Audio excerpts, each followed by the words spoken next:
अमित शाह साहब ने, हम यहाँ पे 1 घंटे से खड़े हैं सब कि हमारी कंप्लेंट लिख लो। SC/ST एक्ट ये कहता है कि तुरंत लिखनी चाहिए, CRPC ये कहता है कि तुरंत लिखनी चाहिए FIR, नहीं लिख रहे। ड्यूटी ऑफिसर साहब ये कह के कि मैं SHO साहब से और अपने सीनियर ऑफिसर से बात करके अभी आ रहा हूँ 1 मिनट में।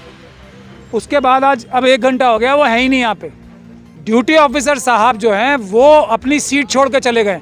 ये इस देश में हो क्या रहा है, ये मैं आम नागरिकों से क्या है कि नीलम बोध अलग हैं, डॉक्टर रितु अलग हैं, एक है वाइडर विजन।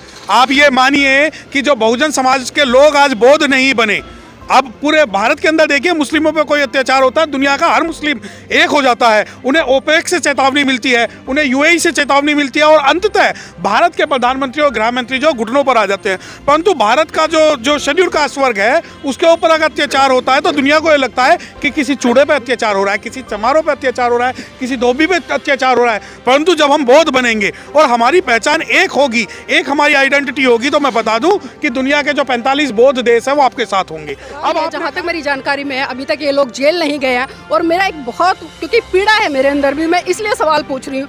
जब रितु आंदोलन करती है तो तमाम बहुजन समाज के लोग या अधिवक्ता लोग पहुंच जाते हैं, लेकिन वही जब एक बहुजन समाज की एक और बेटी जिसका नाम है नीलम बोध, जो लगातार 22 दिन तक गोरखपुर सलाखों के बीच में मानसिक प्रताड़ना झेलती है, तब ये समाज क्यों नहीं बोलता? देखिए नीलम जी, मैं आपको एक बात बताऊं, ये शायद आपको ये बात अजीब लगेगी, बहुजन समाज को भी लाइमलाइट चाहिए लड़ाई के लिए।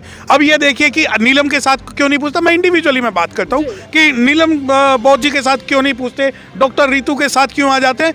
ये बहुजन समाज अनपेड लेबर है के ऊपर 4 सुप्रीम कोर्ट के सिटिंग जजेस ये कह रहे हैं कि हमारे ऊपर दबाव है, जनता आए हमें बचाए। हम लोग बार बार ये बात कह रहे हैं कि 20% काम आज कभी भी किसी वीकर सेक्शन का 20% काम सिर्फ कोर्ट से हो सकता है। 80% अगर किसी ने न्याय लेना है तो सड़क पे आंदोलन करना पड़ेगा। अब हमारी बात ही नहीं समझ पा रहे हम।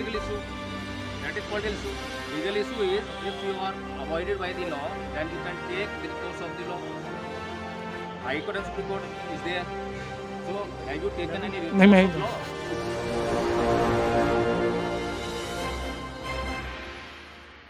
नमस्कार, आप देख रहे हैं NV News 24/7 नीलम बोध के साथ। साथियों, कड़कड़ाती ठंड है और इस कड़कड़ाती ठंड में आप देख पा रहे हैं हम हैं बुराड़ी थाने पर, और बुराड़ी थाने में आज जो प्रकरण हुआ है उसी को लेकर मैं चर्चा करूं, क्योंकि हम देख रहे हैं कि जब से भारतीय जनता पार्टी की सरकार पूर्ण बहुमत के साथ में केंद्र में स्थापित हुई है, लगातार दलितों पर कहीं ना कहीं अत्याचार शोषण बढ़ रहे हैं। दलित जब आंदोलन करते हैं तो कहीं ना कहीं उन्हें जो पुलिस प्रशासन है उसकी तानाशाही का सामना करना पड़ता है। साथियों, ज़्यादा समय नहीं बिताया, अभी पिछले दिनों जिस तरह से आप सबको पता है कि गोरखपुर में एक आंदोलन हुआ और उसमें 22 दिन गोरखपुर सलाखों के पीछे में रहकर आई, और अभी जिस तरह से कहर टूटा है बहुजन समाज की बेटी प्रोफेसर रितु पर, तो उनको यहाँ पर आज लेकर आया हो गया है और तमाम बहुजन समाज के युवा हैं उनको भी यहाँ पर लेकर आए। तो आइए एक बार उन्हीं से जानने का प्रयास करेंगे। और यहाँ पर मेरे साथ में संतोष जी है, थोड़ा सा मैं उनसे जुड़ना चाहूँगी क्योंकि वो काफ़ी समय से हैं। संतोष जी, क्या गतिविधियाँ रही हैं अब तक? मैं लगभग दिल्ली विश्वविद्यालय गेट नंबर 4 से सुबह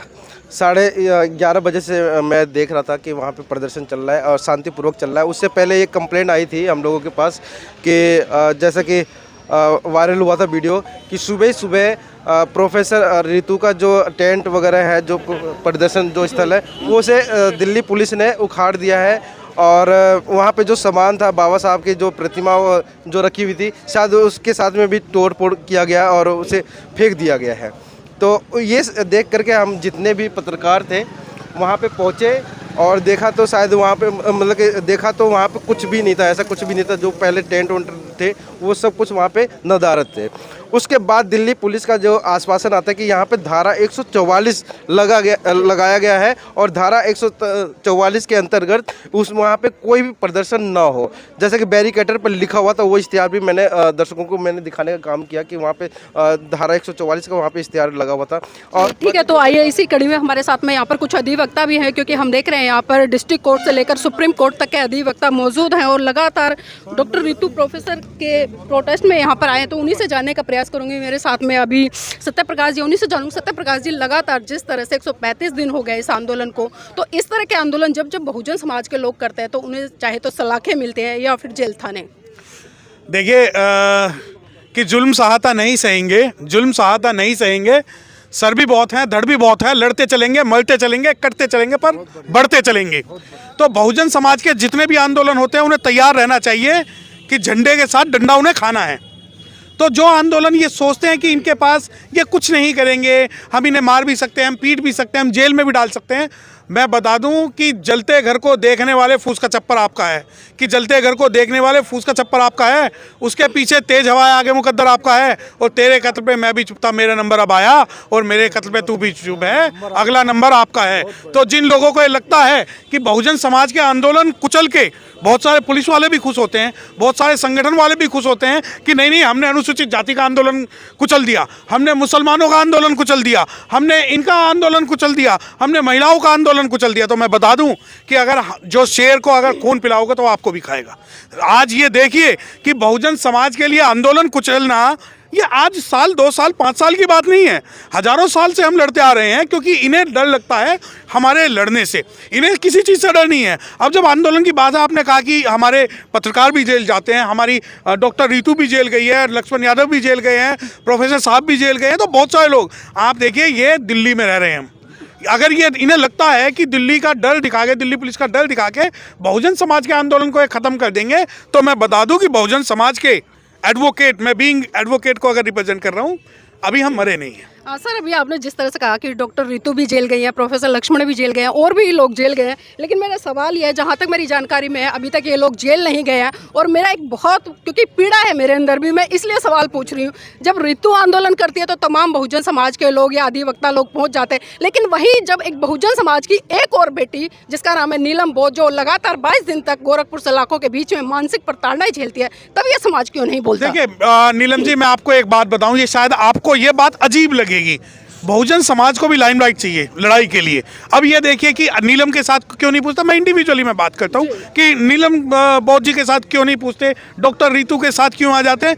ये बहुजन समाज अनपेड लेबर है, बहुजन समाज अनपेड लेबर है। अगर उनके पास नीलम बोध या डॉक्टर रितु के आंदोलन में शामिल होने की बात होगी तो शायद वो ना नुकर करें, परंतु वहीं एक वर्ग की अगर आंदोलन होगा तो ये छाती चौड़ा के उस वर्ग का बहुजन आंदोलन के नाम पे समर्थन करते हैं। मुझे ये बताओ, आप बहुजन राजनीति की बात करते हो, बहुजन आंदोलन की बात करते हो, मैं अनुसूचित जाति के आंदोलन की बात करता हूं। अगर मेरे पास कोई शेड्यूल कास्ट का कोई आंदोलन की बात है तो जाहिर बात है ये हमारी गलती है, मेरी गलती है कि अगर मैं डॉक्टर नीलम बोध के साथ नहीं खड़ा, ये मेरी गलती है अगर मैं डॉक्टर रितु के साथ नहीं खड़ा। परंतु अगर मैं लक्ष्मण यादव के आंदोलन में जाता हूं या किसी दूसरे के आंदोलन में जाता हूं तो शायद ये बात सही नहीं है, क्योंकि मुझे चूज करना पड़ेगा कि मेरा घर कौन है, मेरा बहन कौन है, मेरा अपना परिवार कौन है, मेरे आंदोलन क्या है। मैं अपने घर में अगर आग लगी होगी और दूसरे के घर में आग लगी है तो सबसे पहले मैं अपने घर का ही आग बुझाऊंगा। लेकिन आज हम देख रहे हैं कि बहुजन समाज है, उसमें भी तमाम गुट बने हैं। डॉक्टर रितु अगर आंदोलन करती है तो दूसरा गुट कहता है कि डॉक्टर रितु किसी अन्य पार्टी से आते हैं। नीलम बोध जेल जाती है तो कहते हैं कि वो बसपा के समर्थक है, इसलिए हम नहीं बोलेंगे। कोई और आंदोलन करता है तो वो कहते हैं कि वो किसी और पार्टी से। तो क्या बहुजन समाज के जो लोग इस तरह से प्रताड़ना झेलते, कि वो खाली ये प्रताड़ना झेलते रहेंगे सिर्फ पार्टियों के नाम पर या संगठनों के नाम पर? बिल्कुल आपकी बात से पूर्णतः 100% सहमत हूं। एक होता है नैरो विजन। नैरो विजन क्या है कि नीलम बोध अलग हैं, डॉक्टर रितु अलग हैं। एक है वाइडर विजन। आप ये मानिए कि जो बहुजन समाज के लोग आज बौद्ध नहीं बने, अब पूरे भारत के अंदर देखिए मुस्लिमों पे कोई अत्याचार होता है, दुनिया का हर मुस्लिम एक हो जाता है, उन्हें ओपेक से चेतावनी मिलती है, उन्हें यूएई से चेतावनी मिलती है, और अंततः भारत के प्रधानमंत्री और गृह मंत्री जो घुटनों पर आ जाते हैं। परंतु भारत का जो शेड्यूल कास्ट वर्ग है उसके ऊपर अगर अत्याचार होता है तो दुनिया को ये लगता है कि किसी चूड़े पर अत्याचार हो रहा है, किसी चमारों पर अत्याचार हो रहा है, किसी धोबी पर अत्याचार हो रहा है। परंतु जब हम बौद्ध बनेंगे और हमारी पहचान एक होगी, एक हमारी आइडेंटिटी होगी, तो मैं बता दूं कि दुनिया के जो 45 बौद्ध देश है वो आपके साथ होंगे, क्योंकि उन्हें लगता है कि अगर सत्यप्रकाश गौतम और नीलम बोध जो है बहुजन समाज पार्टी की बात करते हैं तो ये एंटी सोशल एलिमेंट है इस समाज के, वो कुछ भी हो जाए। तो अभी और बताते हैं कि ये कितनी देर से ड्यूटी ऑफिसर साहब अपनी सीट छोड़ के चले गए, क्या हो रहा है देश में? अच्छा ये आपसे सर आ जाओ। देश में हमारे हो क्या रहा है ये देख लीजिए। ये है अमित शाह साहब की पुलिस, और कितना दबाव डाल रखा है दिल्ली पुलिस के ऊपर अमित शाह साहब ने। हम यहाँ पे 1 घंटे से खड़े हैं सब कि हमारी कंप्लेंट लिख लो। SC/ST एक्ट ये कहता है कि तुरंत लिखनी चाहिए, CRPC ये कहता है कि तुरंत लिखनी चाहिए FIR, नहीं लिख रहे। ड्यूटी ऑफिसर साहब ये कह के कि मैं SHO साहब से और अपने सीनियर ऑफिसर से बात करके अभी आ रहा हूँ 1 मिनट में। उसके बाद आज अब 1 घंटा हो गया, वो है ही नहीं यहाँ पे। ड्यूटी ऑफिसर साहब जो हैं वो अपनी सीट छोड़ के चले गए। ये इस देश में हो क्या रहा है, ये मैं आम नागरिकों से कह रहा हूँ, ये इस देश में हो क्या रहा है। पुलिस के ऊपर इतना दबाव अमित शाह साहब ने क्यों बना रखा है कि एफआईआर नहीं करनी, अपना कानून पालन नहीं करना, वरना मैं तुम्हें नौकरी से निकाल दूंगा। ये पुलिस के अधिकारियों के साथ कर क्या रहे हैं अमित शाह साहब? जागिए देशवासियों, जागिए। ऐसे कोई हम आपके मौलिक अधिकारों का हनन हुआ, क्या आपने दिल्ली हाई कोर्ट या सुप्रीम कोर्ट में रिपोर्ट किया? नहीं, मौलिक अधिकारों का हनन अभी हम यहाँ तो देख लें, यहाँ पहले हम सबूत तो इकट्ठे कर लें कि अमित शाह साहब ने कैसा आतंक मचा रखा है, पुलिस कितनी डरा रखी है अमित शाह साहब ने। पहले उसके सबूत आप लोग देखिए ना, आप तो जर्नलिस्ट हैं ईमानदार। 31 दिन जो है धरने पर बैठे थे, तो वो भी कहीं ना कहीं इलीगल प्रोविजंस को मतलब जो है वहाँ पे अडॉप्ट किया प्रोसीजर को जो है पुलिस ने जो है, तब उसके खिलाफ आप कहीं गए उसमें हाई कोर्ट या सुप्रीम कोर्ट? नहीं, 136 दिन बैठे थे, लेकिन पुलिस ने हमें कभी बताया नहीं कि इलीगल है, आज तक नहीं बताया कि इलीगल है प्रोटेस्ट वो। आप जिस अरेस्ट के लिए बैठे थे वहाँ पर, अगर वो लीगल था, अगर वो प्रिंसिपल का जो लीगली अरेस्ट होना चाहिए था, हाँ, और अगर पुलिस ने अरेस्ट नहीं किया तो उसके खिलाफ जो है आप किसी कोर्ट में, हाई कोर्ट या सुप्रीम कोर्ट गए? सब में गए हुए हैं हम। तो वहाँ से क्या हुआ? वहाँ पे देखिए, भारत के जो कोर्ट्स हैं उनके 4 सुप्रीम कोर्ट के सिटिंग जजेस एक बात बोल चुके हैं कि हम पे दबाव है। जब सुप्रीम कोर्ट के जजेस ये बोल रहे हैं हम पे दबाव तो है, एक जनरल बात कह रहे हैं आप जो है, ये लीगल बात है। अगर आप हाई कोर्ट गए हैं तो वहाँ से ऑर्डर आया होगा, सुप्रीम कोर्ट गए तो वहाँ से ऑर्डर आया होगा, उसमें सुप्रीम कोर्ट क्या कह रही है, हाई कोर्ट क्या कह रही है आपको लेकर, आपके इशू को लेकर? मैं वही, अगर आप मुझे बोलने दें, सविता राय को अरेस्ट नहीं अगर किया। आप मुझे बोलने दें तो मैं बोल पाऊंगा ना। मैं आपको बड़ी बात बता रहा हूँ जिसके तहत ये सारी छोटी बातें हो रही हैं।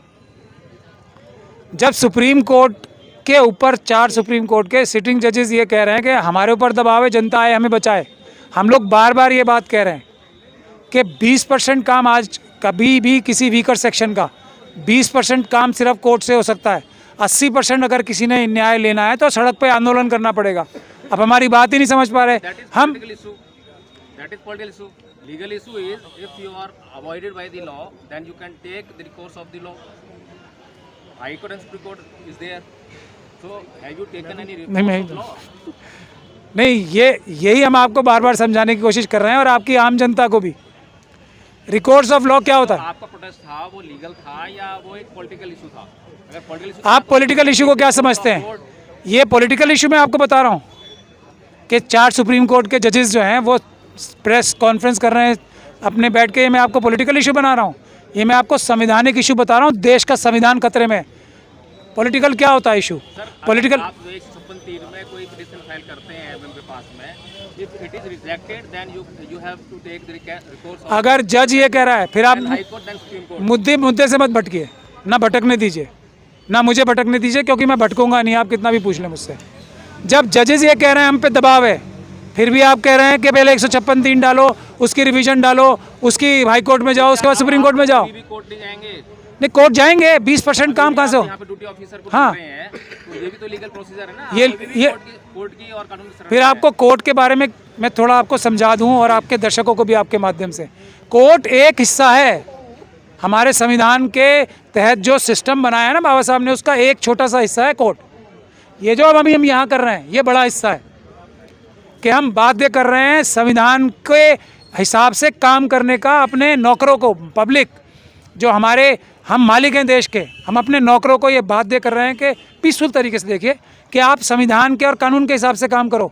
कोर्ट के पास आदमी कब जाता है? जब उस अधिकारी जो हैं वो जो कानून है उसका उल्लंघन करे, वो शिकायत लेके। पहले हम अपनी ठीक से शिकायत करना शुरू करें। हमारे 90% काम 80% काम यहीं से होंगे। बाबा साहब ने कहा था कि now the Gandhian type of protest is illegal and unconstitutional. इसके क्या मायने थे? देखिए, ये आप दिखाइए बाबा साहब ने कहा था। जब कॉन्स्टिट्यूशन जो है लागू हो गया देश में, और कॉन्स्टिट्यूशन के अंदर the citizens have the right to exercise their vote, तो अगर आपने अब तक जो है वोट को जो है एक्सरसाइज ही नहीं किया है अच्छी तरह से, तो आप कैसे कह सकते हैं कि हमारे जो राइट्स हैं वो इस तरह से हम हासिल कर लेंगे? वोट को एक्सरसाइज करने दे रहे हैं, ईवीएम के माध्यम से वो भी छीन लिया। ईवीएम एक इशू हो सकता है, इशू है एक। ईवीएम तो अभी मैं यही कह रहा हूँ आपको के बाद एक आंदोलन जो कांसीराम जी ने चलाया था उसका असर देखने को मिला, जो कि जन आंदोलन था, जमीन पर आंदोलन था, और उसके कारण जब बहुत लार्ज स्केल पे जो है लोग जागे और वोट देकर आए जहां उनको वोट करना चाहिए था। लेकिन आपके हिसाब से जो काशीराम जी ने किया वो गैर संवैधानिक था, ऐसा बाबा साहब ने कहा है? नहीं, गैर संवैधानिक नहीं था, लेकिन उन्होंने जो किया, उन्होंने अपने लोगों को वोट देना सिखाया कि कहाँ पर वोट देना है, और हम अभी जो है यही नहीं सिखा पा रहे हैं कि हमें वोट कहाँ देना है। काशीराम जी की पूरी जिंदगी निकल गई आंदोलन करते हुए, उसके बाद कहीं वोट देना सिखाने की बात की थी उन्होंने? तो आंदोलन जो है बाबा साहब ने ही तो ये हथियार दिया है हमें। ये कौन इस तरह की बातें लोगों को सिखाता है, हमारे समझदार लोगों को भी? आर्टिकल 19 बाबा साहब ने क्यों रखा था? इसीलिए ना कि पीसफुल प्रोटेस्ट के लिए। देश की जनता को सुप्रीम कोर्ट का मालिक क्यों बनाया था? ये क्योंकि संविधान में सुप्रीम कोर्ट भी नीचे है। सुप्रीम कोर्ट नहीं है, सुप्रीम कोर्ट सुप्रीम नहीं है, सॉरी, सिर्फ अदालतों का सुप्रीम है वो। उसके ऊपर एक और सुप्रीम है भारत की, देश की जनता, बाबा साहब ने बनाई है ये।